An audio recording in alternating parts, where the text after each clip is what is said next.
Shabbat Shalom, L'chaim L'chaim. This week's Torah portion is Noach. As the story goes, Noach and his family are tasked with building an ark because Hashem wants to wipe out the whole generation. The reason it's written in the Torah is that it says the generation was filled with Hamas, filled with violence and robbery. So Hashem wants to wipe it clean. So Noach and his family build an ark, and for 40 days and 40 nights it rains, and a huge flood engulfs the whole earth, and the whole generation is wiped clean. Finally, Noach and his family emerge from the ark, and they restart humanity.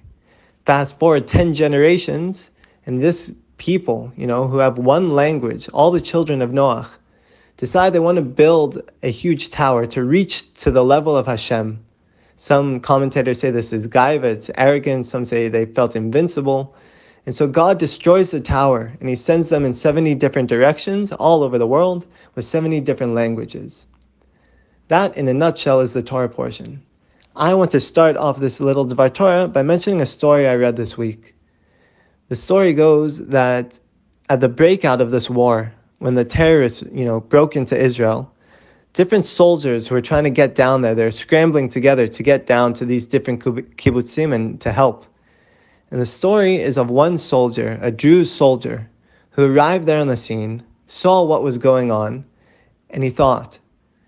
And what this soldier did was he took off all his army gear, everything that identified him as a soldier, and he stood there in a white shirt and pants, and he yelled in Arabic to these terrorists, come here, we're all over here, come here.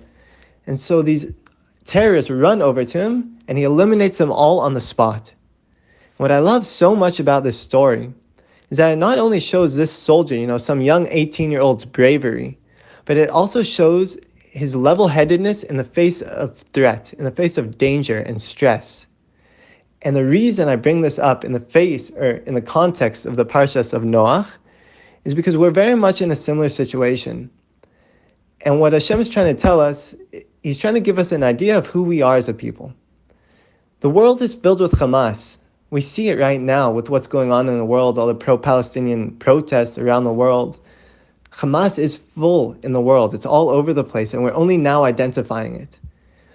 But this soldier represents who we are. We're not just warriors that go out and do a job. We think. We are contributors to society. We are leaders in the world.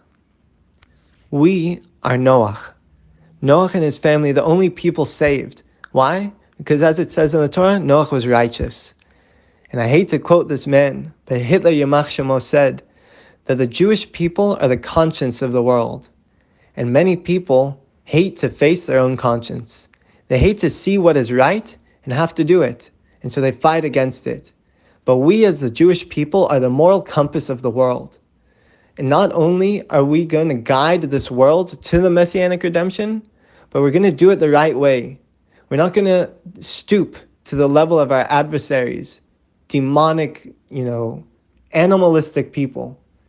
We're going to raise this world to our level by getting rid of the evil and by being the examples that this soldier, that Noach, that his children are supposed to be.